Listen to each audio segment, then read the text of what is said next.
नमस्कार। आपको बता दें कि संपूर्ण जेम्स एंड ज्वेलरी उद्योग के पूर्व, पश्चिम, मध्य, उत्तर, दक्षिण का प्रतिनिधित्व करने वाले 350 एसोसिएशन फाउंडेशनों में से नेशनल टास्क फोर्स का गठन किया गया। देश भर में दुनिया के अनिवार्य हॉलमार्किंग का सरलता से कार्यान्वयन सुनिश्चित करना इस समिति का उद्देश्य था। सरकार ने इसका पूर्ण अध्ययन करने के बाद अनिवार्य हॉलमार्किंग पर विस्तृत रिपोर्ट तैयार करने के लिए नीति आयोग की नियुक्ति की है। BIS ने हॉलमार्किंग पर नीति आयोग की रिपोर्ट की प्रमुख सिफारिशों की व्यावहारिक रूप से उपेक्षा की है।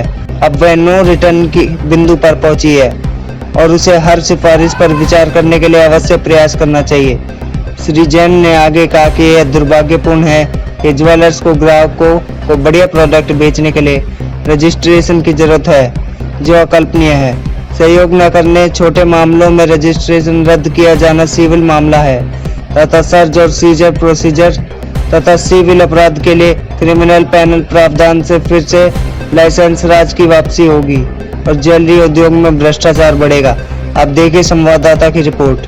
आज ये इंडस्ट्री करीब करीब उस स्थान पर आकर खड़ी हो गई है जहां पर न तो कोई मैन्युफैक्चर माल बना पा रहा है, न कोई होलसेलर उसको बेच रहा है, न कोई रिटेलर उसको खरीद पा रहा है और कस्टमर अगर कोई ऑर्डर की ज्वेलरी बनाता है तो वो उसकी हॉलमार्किंग भी नहीं करवा पा रहा है। और ये जो हुआ है ये 1 जुलाई से BIS ने अपनी मनमर्जी के कारण 15 तारीख को जब हमने हमारे मिनिस्टर साहब के साथ एक सभा की थी तो सभा में ये निश्चित हुआ था कि एक हाई लेवल कमेटी बनाई जाएगी, एक अध्यक्ष होगा जो ज्वेलरी इंडस्ट्री से जुड़ी हुई है।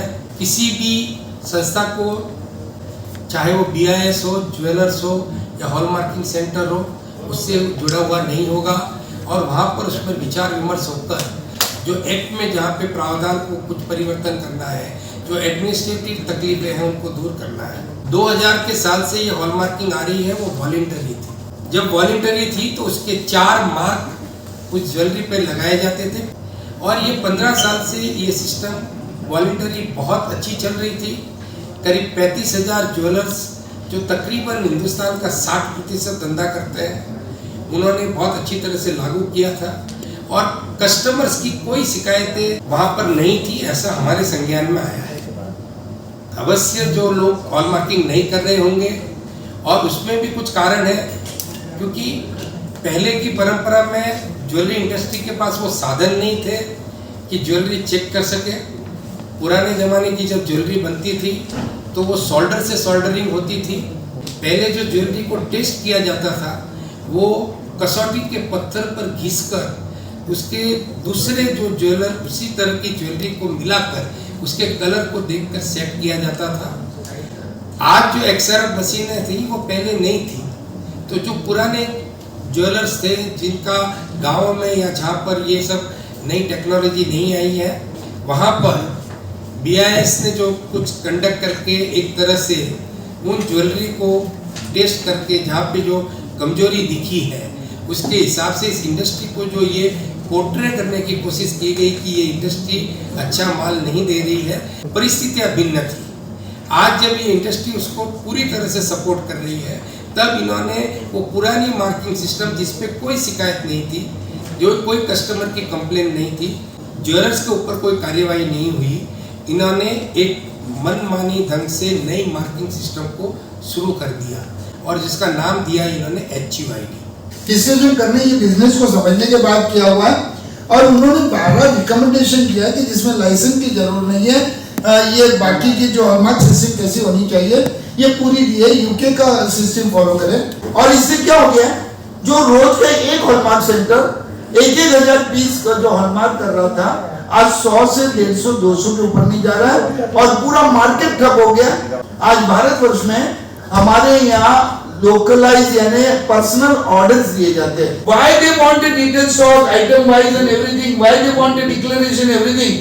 इंडिया में होमोजेनिक ऑर्नामेंट बहुत कम बनते हैं। ये लोग हमारे से डिक्लेरेशन लेते हैं खुद को बचाने के लिए कि आप लिख के दो कि होमोजेनिक ऑर्नामेंट। एक ध्यान में रखिए कि जो कास्टिंग की ऑर्नामेंट है मशीन से बनती है वो होमोजेनिक बन सकती है, इसकी फ्रेम अलग बनाएगा, दंडी अलग बनाएगा, प्यूरिटी एक रहेगी, पर ये होमोजेनियस नहीं हो सकती। और जबरदस्ती होमोजेनियस लिखवा के लेते हैं क्योंकि हॉलमार्क सेंटर को बचाना चाहते हैं। अरे हमारी इसमें गलती क्या है, हम तो आपके पास प्यूरिटी चेक करने के लिए भेज रहे हैं, आप प्यूरिटी चेक कीजिए, खत्म हो गई। आज सैंपल फेल भी हो गया हॉलमार्क सेंटर का, वो क्रिमिनल क्या, उसमें मर्डर थोड़ी क्या है, क्रिमिनल कुछ नहीं, आप सिविल नेचर की रखिए। मगर जो एक्ट बनाया, कोई ज्वेलर इसमें राजी नहीं है और ये बिजनेस का बहुत बड़ा इफेक्ट होने वाला है। सैंपल फेल हो गया, हमारी क्या कसूर है और हमारा लाइसेंस कैंसिल करने जाओ। अब जो ज्वेलरी खोजी जाती है वो ज्वेलरी कहीं से दब गई, कहीं से टूट गई, कहीं से कुछ हो गया, यानी वो हाथ में लग गए, वो खराब भी हो गई। तो ये एक समस्या हमारे सामने आ रही है। दूसरी समय भी आ रही है, हम हॉलमार्क जैसे सरकार कह रही है हम तैयार हैं HUID में भी भेजने के लिए, लेकिन उसके बावजूद भी सेंटर 11 दिन तक भी अगर नहीं देगा तो कैसे सर्वाइव करेंगे।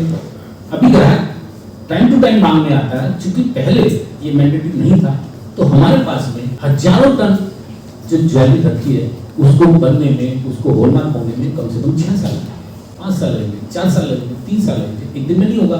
तब तक हम कैसे बेचें। अभी आप आए मेरे पास में, आपने ज्वेलरी 50 पीस छांट लिए, 100 पीस छांट लिए, मैंने हॉलमार्क सेंटर पे भेज दी, वो 11 दिन, 10 दिन, 5 दिन, 3 दिन, 2 दिन, जो भी समय ले रहे हैं वो कैसे देंगे, और वो भी टूट गई।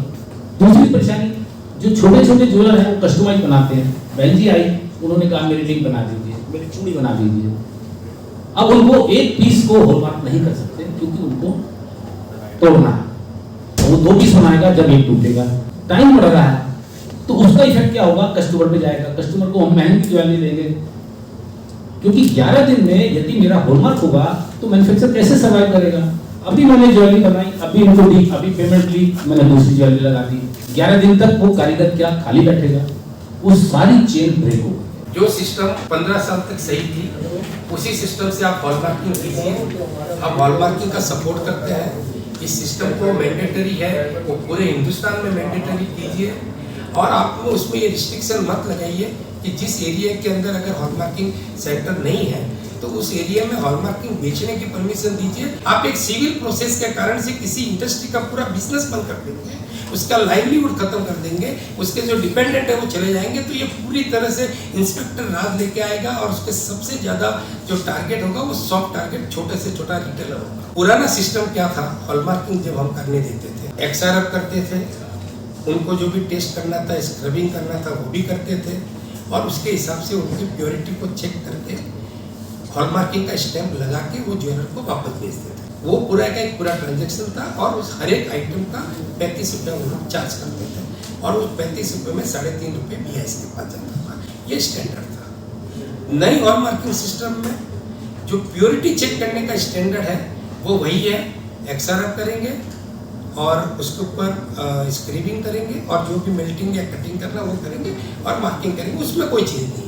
लेकिन जो नया सिस्टम लाया है उसमें ये कहा है कि ज्वेलर्स को पोर्टल पे ज्वेलरी अपलोड करनी पड़ेगी, हर ज्वेलरी सिंगल अपलोड करनी पड़ेगी, उसके बाद हॉलमार्किंग सेंटर को सभी सिंगल ज्वेलरी उनके पोर्टल पे अपलोड करनी पड़ेगी, फिर उनकी जो XRF की जो रीडिंग है उनको रीडिंग को उसके ऊपर लेना पड़ेगा, फिर रीडिंग के बाद में जो उनका फाइनल जो UID नंबर लगेगा वो वापस ज्वेलर की पोर्टल पे अपलोड करनी पड़ेगी, और सो ऑन ज्वेलर्स आगे अगर होलसेलर है तो रिटेलर को भेजेगा, और रिटेलर बाद में कंज्यूमर को देगा, और कंज्यूमर ने क्या लिया है उसका पूरा जो डेटा ट्रैकिंग करने का जो उन्होंने प्रोग्राम बनाया है वो इस इंडस्ट्री में संभव नहीं है।